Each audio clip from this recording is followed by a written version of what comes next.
இன்றைக்கி நம்ம வந்து ஸ்பெஷல் வந்து உளுந்த வடை வந்து எப்படி பண்ணுறதுன்றது பார்க்கலாம். நான் ஆல்ரெடி ஒரு டம்ளர் உளுந்து வந்து ஊற வச்சுருக்கேன். ஸோ 2 ஹவர்ஸ்க்கு நான் இதை சோக் பண்ணி ஊற வச்சுருக்கேன். 2 ஹவர்ஸ் ஊறினா போதும், 2 to 3 ஹவர்ஸ் ஊறினா போதும். இதை வந்து நம்ம இப்போ மிக்சியில் போட்டு அடித்து எடுத்துக்கலாம். இப்போ நம்ம இந்த மிக்சியில் வந்து அடித்து எடுத்துக்கலாம்.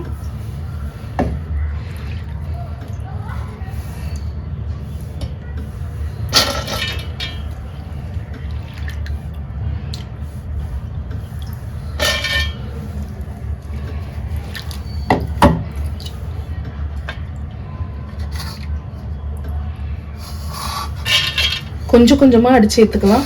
தண்ணிலாம் எதுவுமே சேர்க்கக்கூடாது. தண்ணி சேர்க்காம அடித்து எடுத்துக்கணும். இது கூட நான் என்ன சேர்க்க போகிறேன்னாக்கா, நம்ம இட்லி தோசைக்கு அரைச்சி வச்சுருக்க இந்த மாவு, இது வந்து ஒரு 2 கரண்டி.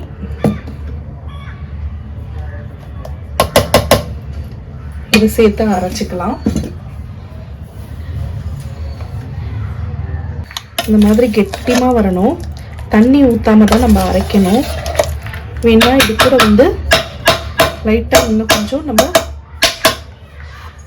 அரிசி மாவு வேணா நம்ம சேர்த்துக்கலாம்.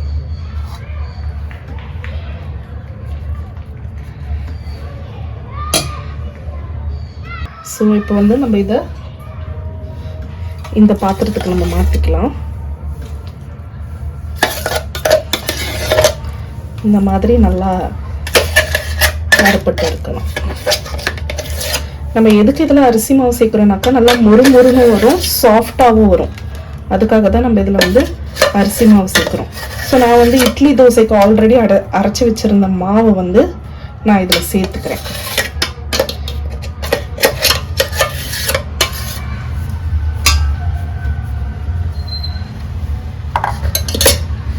இது கூட இன்னொன்று என்ன ஆட் பண்ண போகிறோன்னாக்கா, இது நேற்று வடித்த ரைஸு, ஸோ கொஞ்சம் மீந்துருச்சு.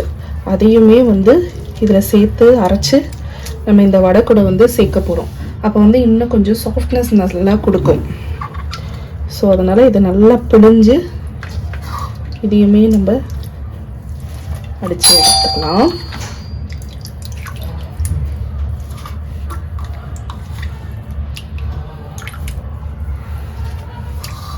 தண்ணி இருக்கக்கூடாது, தண்ணி இல்லாமல் நம்ம எடுத்துக்கலாம்.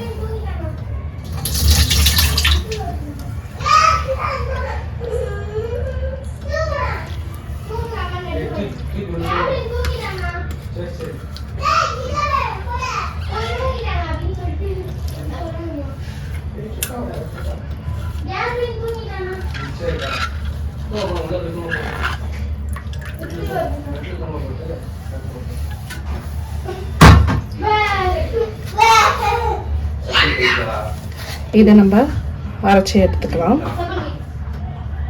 இப்போ அரைச்சி வச்சிருக்க இந்த ரைஸையும் நம்ம இதில் சேர்த்துக்கலாம்.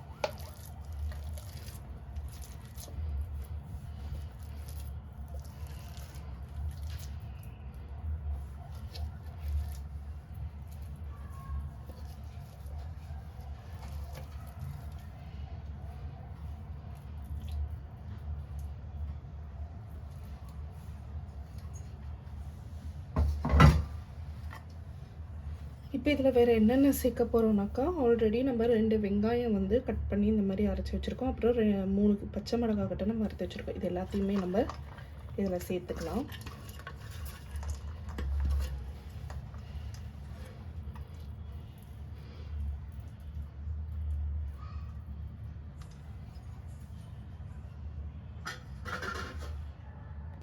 கருவேப்பிலையும் இந்த மாதிரி பிச்சு போட்டு நம்ம சேர்த்துக்கலாம்.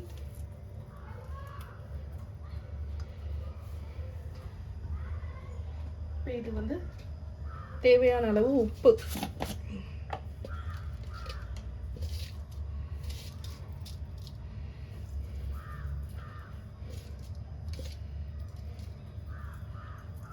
சேர்த்துக்கலாம். அதோட ஒரு பிஞ்ச் சோடா சேர்த்துக்க போகிறோம்.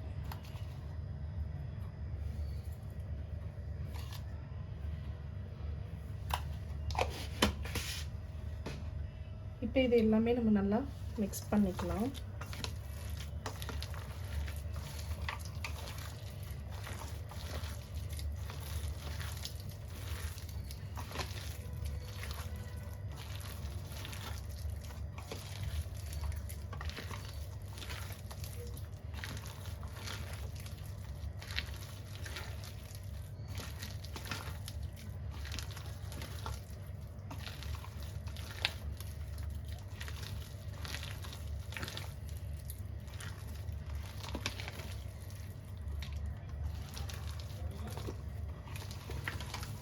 இந்த மாதிரி நம்ம நல்லா மிக்ஸ் பண்ணி எடுத்துக்கலாம்.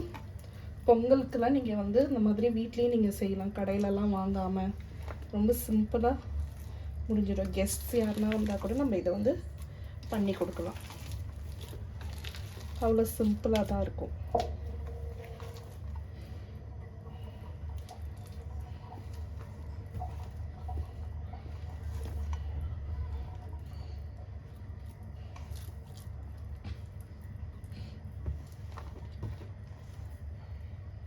அவ்வளோதான், முடிஞ்சது. இப்போ நம்ம இதை வந்து எண்ணெயில் போட்டு எடுத்துக்கலாம். ஸோ இப்போ பேன் வச்சுக்கலாம். ஸ்டவ் ஆன் பண்ணிக்கலாம்.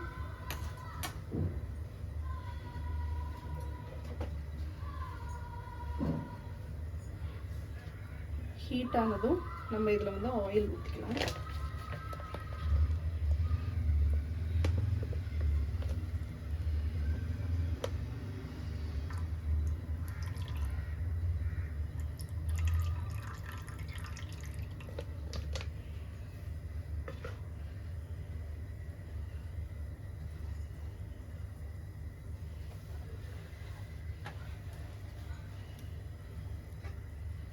ஆயில் வந்து நல்லா ஹீட் ஆகணும். ஆயில் ஹீட் ஆகிடுச்சா நம்ம எப்படி பார்க்கலாம்னாக்கா, இது ஒன்று போட்டதும் மேலே வரணும்.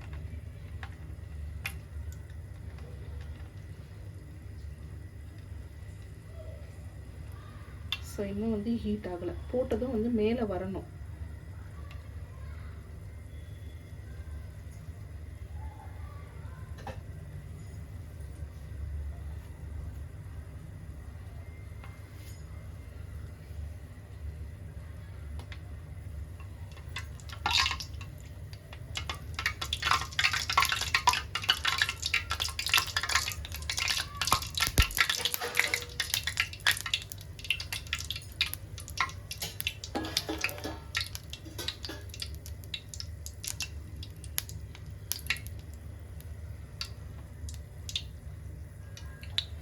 இப்போ வந்து நம்ம போட ஸ்டார்ட் பண்ணிக்கலாம். எப்படி போடுவேன்னாக்கா, ஃபஸ்ட்டு தண்ணி தொட்டு இந்த கையில் வந்து அப்ளை பண்ணிக்கணும்.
ரொம்ப சிம்பிள் தான்.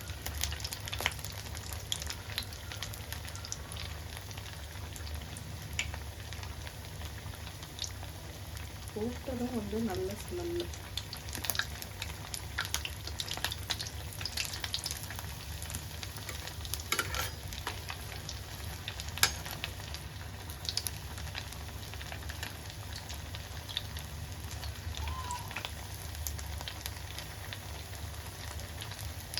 ஸோ லோ ஃப்ளேம்லேயே வச்சு நீங்கள் குக் பண்ணணும்.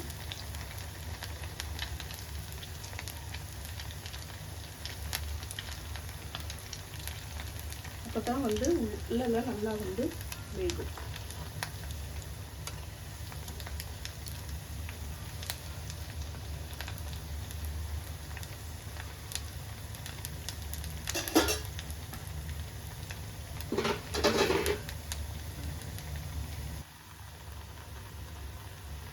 நல்லா ஒரு கோல்டன் ப்ரௌன் ஆகணும்.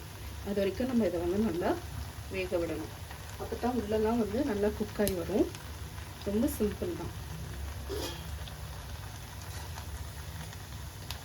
உங்கள் வீட்லேயும் இந்த மாதிரி நீங்கள் செஞ்சு பாருங்கள். எப்படி வருதுன்ட்டு சொல்லுங்கள், கமெண்ட்டில் சொல்லுங்கள்.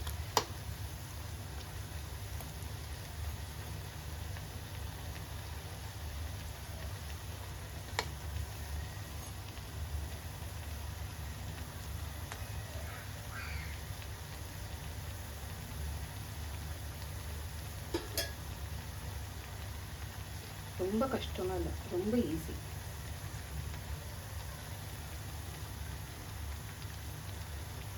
அரிசி மாவு வந்து நீங்கள் இருந்தால் சேர்த்துக்கலாம், இல்லைன்னா தேவையில்லை. மற்றபடி வந்து பழைய ரைஸ் வந்து இருந்துச்சுன்னா அது நீங்கள் சேர்த்துக்கலாம்.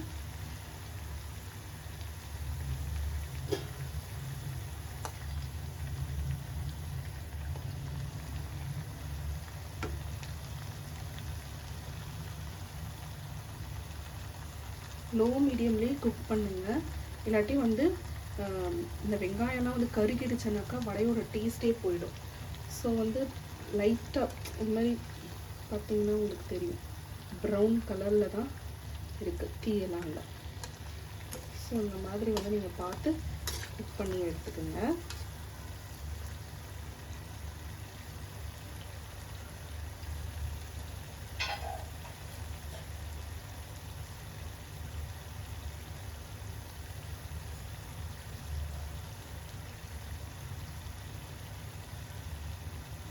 ஒரு 10 to 15 minutes, 10 minutes இதை வந்து நீங்கள் ஸ்லோ ஃப்ளேம்லேயே நீங்கள் வந்து வேக விட்டிங்கனாலே இது வந்து இந்த மாதிரி கோல்டன் ப்ரௌனுக்கு வந்து வந்துடும்.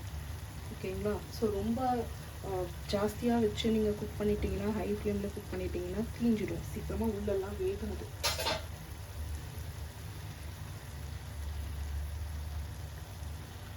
ஓகே, இப்போ இதை நம்ம வந்து எடுத்துக்கலாம்.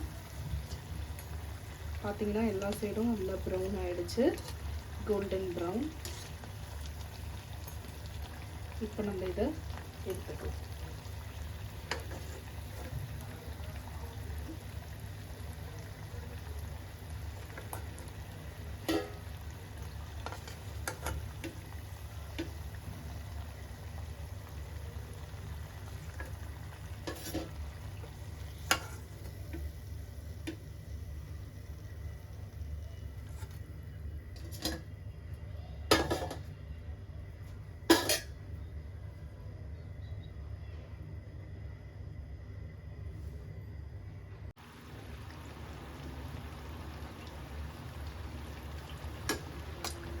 இது வந்து நான் இன்னொரு ரவுண்டு வந்து போட்டுக்கிட்டு இருக்கேன். நல்லா குக்காக இருக்குது, லோ ஃப்ளேமில் தான் வச்சு குக் பண்ணியிருந்தேன். இப்போ இதை வந்து நம்ம எடுத்துக்கலாம்.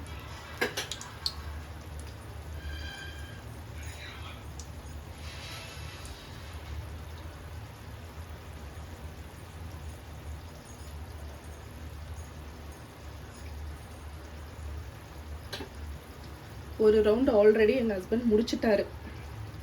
நல்லா இருந்துச்சுன்னு சொன்னாங்க, நல்லா சாஃப்டாக இருந்தது.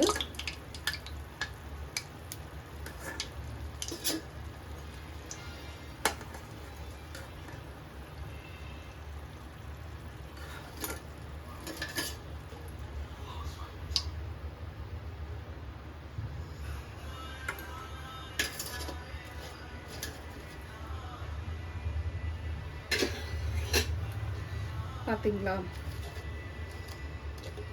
எப்படி இருக்குண்ணா?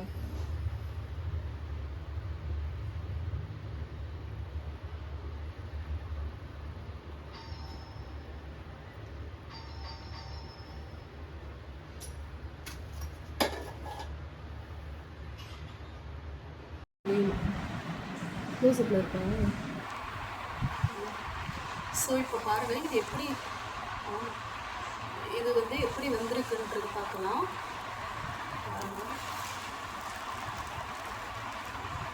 சரி, நல்லாவே குக்காக இருக்குது, நல்லா சாஃப்டாகவும் இருக்குது, நல்லா சூப்பராக இருக்குது. பார்த்தீங்களா? இது பாருங்கள் இன்னொரு வீடியோ. நல்லா இருக்குது. ஸோ நல்லா டேஸ்ட்டாகவும் இருக்குது. இந்த மாதிரி உங்கள் வீட்டில் நீங்கள் செஞ்சு பாருங்கள். பொங்கலுக்கு கடையிலலாம் போய் வாங்காமல் வீட்டிலே இருந்து சமைச்சு சாப்பிடுங்க. ஈஸி டிப்ஸ் தான். 4 to 5 இன்க்ரீடியன்ட்ஸ் தான் இதில் ஆட் பண்ணுற மாதிரி இருக்கும். மற்றபடி வேறு எதுவுமே கிடையாது. ஸோ உங்கள் வீட்டிலே ட்ரை பண்ணி பாருங்கள். இந்த வீடியோ பிடிச்சிருந்தா லைக் பண்ணுங்கள், உங்கள் ஃப்ரெண்ட்ஸுங்களுக்கு ஷேர் பண்ணுங்கள், வடை சுட தெரியாதவங்களுக்கு ஷேர் பண்ணுங்கள். ஓகேங்களா? தெரிஞ்சவங்களுக்கு நோ ப்ராப்ளம், தெரியாதவங்களுக்கு ஷேர் பண்ணுங்கள். இந்த பொங்கலை நல்லா என்ஜாய் பண்ணுங்கள். Wish you happy Pongal. Love you all. Bye.